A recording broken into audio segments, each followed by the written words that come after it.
ఓటుకు నోటుకు సంబంధించి మనకు బ్రేకింగ్ అందుతోంది. ఓటుకు నోటు కేసులో హైకోర్టులో విచారణ జాప్యం జరుగుతోందంటూ సుప్రీంకోర్టును ఆశ్రయించారు వైసీపీ ఎమ్మెల్యే ఆళ్ల రామకృష్ణారెడ్డి. అయితే పిటిషన్పై విచారణ జరిపిన సుప్రీంకోర్టు హైకోర్టులో విచారణ జరుగుతున్నందువల్ల కేసులో జోక్యం చేసుకోలేమని స్పష్టం చేసింది. అంతేకాదు ఆళ్ల రామకృష్ణారెడ్డి పిటిషన్ను తోసిపుచ్చింది సుప్రీంకోర్టు. వారి వాదన చెప్పడం జరిగింది.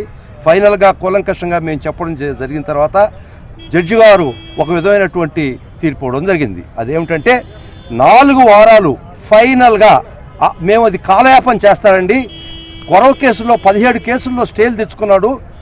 గత కొన్ని సంవత్సరాలుగా ఆ స్టేల్తోనే జీవితం జరిపేస్తున్నాడు. వెంటిలేటర్ మీదనే కేసు జరుగుతున్నాయి. ఈ రోజుకు కూడా స్టేలు తెచ్చుకున్నటువంటి కేసుల్లో హైకోర్టు బెంచ్ ముందర రానటువంటి పరిస్థితులు క్రియేట్ చేస్తారు, కల్పిస్తారని మేము కోర్టు వారికి విన్నవించడం జరిగింది.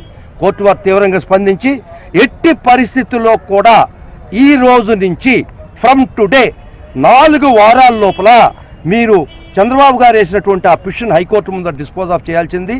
దాన్ని డిస్పోజ్ ఆఫ్ చేసి 4 వారాల లోపల అట్టుగా చేయకపోతే 4 వారాల లోపల వారు దాన్ని తీర్మానించకపోతే మీరు అప్పుడు ఖచ్చితంగా కోర్టు ముందర రండి సుప్రీంకోర్టు వారికి, అప్పుడు మనం చూసుకున్నాం దీనిని సుప్రీంకోర్టు వారు తీర్మానించడం జరిగింది. సుప్రీంకోర్టు వారు ఈ రోజున చాలా స్పష్టంగా తీర్పు ఇవ్వడం జరిగింది. ముందు స్టే ఇచ్చారు, తర్వాత వాదనలు విన్న తర్వాత 4 వారాల లోపల ఎట్టి పరిస్థితుల్లో స్టే ఇచ్చి హైకోర్టు ఇచ్చినటువంటి స్టే మీద దాన్ని విచారణ పూర్తి చేయండి. ఈ రోజు నుంచి 4 వారాల లోపల, ఒకవేళ 4 వారాల లోపల మళ్ళా ఏమన్నాయా చంద్రబాబు నాయుడు నువ్వు నీ కుట్రలు కుతంత్రాలు పన్ని చట్టంలో చుట్టాలను కనుక వాడుకుంటే ఈసారి జల్లదు. అది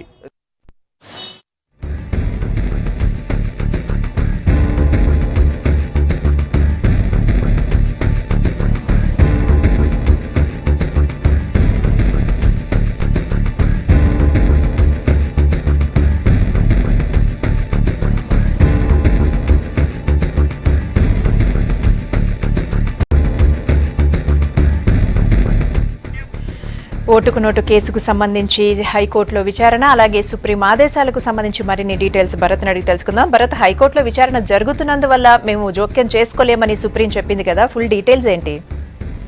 కీలక ఆదేశాలనే హైకోర్టుకు సుప్రీంకోర్టు ఇచ్చిందనొచ్చు.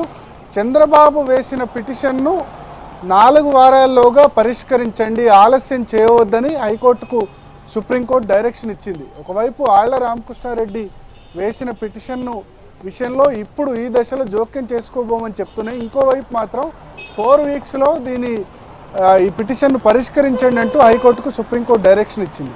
అసలు ఈ కేసులో ఏసీబీ విచారణ చాలా నెమ్మదిగా సాగుతోంది అంటూ ఆళ్ల రామకృష్ణారెడ్డి ఏసీబీ కోర్టును ఆశ్రయించినప్పుడు ఏసీబీ కోర్టు చంద్రబాబుపై మరొక ఎఫ్ఐఆర్ దాఖలు చేసి విచారణను వేగవంతం చేయండి, ముఖ్యంగా ఆయన పాత్ర గురించి 1 రోజుల లోపల ఇన్వెస్టిగేషన్ కంప్లీట్ చేయండి అంటూ ఏసీబీ కోర్టు డైరెక్షన్ ఇచ్చింది.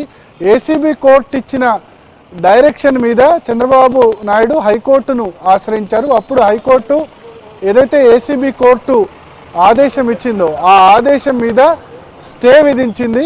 స్టే విధిస్తూ కేసు విచారణను 8 వారాల పాటు వాయిదా వేసింది. అంటే 8 వారాల పాటు ఈ కేసులో స్టే ఇచ్చింది.